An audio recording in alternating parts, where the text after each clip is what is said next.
Coconut is the new Lorcana multiplayer format, and deck building is kinda different from your traditional 1v1 format. Let's get into the details.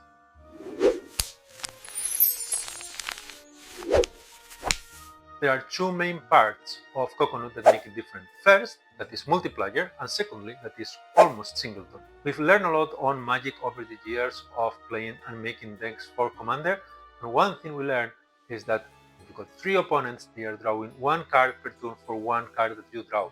So 1/1 removal is a lot less interesting in multiplayer. Cards like Brawl, Strength of a Raging Fire, Let It Go, they are a lot less interesting because you are effectively putting yourself two cards down in the grand schema of things. Instead, you want to use removal that has advantage. For example, cards that are normally card advantage, like Hades or Maleficent Giant Dragon, when you play those cards in multiplayer, at least you don't lose any cards. You get at least a body for them.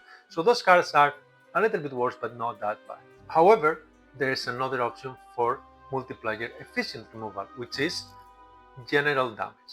Things like Grab Your Sword or Windstorm, even Avalanche, better even. Proper board wipes, Be Prepared, Raging Storm, or even pseudo board wipes like Prince Philip Combo or Under the Sea. Those are the cards that give you definite advantage on the board. However, keep in mind that this almost pseudo singleton, pulling off these combos is going to be more complicated. But these cards are better than spot removal. Other cards that are very bad are the ones that do symmetrical draw effects. For example, if you're gonna play Mike Wazowski or an Amethyst Chromicon or even so many more, these cards are exponentially worse in multiplayer. And then there are the cards that shine in multiplayer. There are cards like Diablo and Prince John, for example, that care about each opponent drawing or discarding a card. And if you play, for example, Sudden Chill, then each opponent will discard a card, and if you also have Prince John, you will also draw all that many cards. So those cards are exponentially better in multiplayer.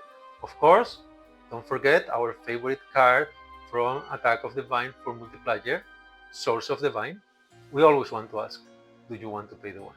Do you want to pay the one? The other part about multiplayer, and this is more about playing, is that exerting characters is way more dangerous than in single player because you have 3 turns until it comes back to you and you ready your character. Questing is going to be much harder. So characters that get ready or ways to win in a single turn are a lot more efficient on multiplayer than they are in single player. So that is it for multiplayer. Let's talk about singleton. It is very easy to fall into the idea that put all the cards that you want, but you have to think about your curve and functional slots. You want cards that serve a particular function, and then you want to find the best ones that fall into there. Similarly, as how Sapphire was doing before rotation, by playing the turn 2 ramp using Sail the Asteroid Sea, Tipo, and sometimes even some copies of One Jump Ahead. Those cards are conceptually serving the same function. So you have to think, what do I want? And put that function together. Do I want a bodyguard? Do I want an evasive quester? Do I want a singer?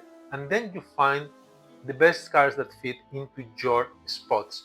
There are not that many functional reprints in Lorcana, but there are a few. And then you just try to put your deck together with functional cards within your curve. That's how you actually design the shell or the core of your deck. Of course, you should put all the broken cards in the right curve because they are just way too good and you want to play them anyway. But keep in mind, functional slots, that's what you want. And those are my tips for building Coconut format decks.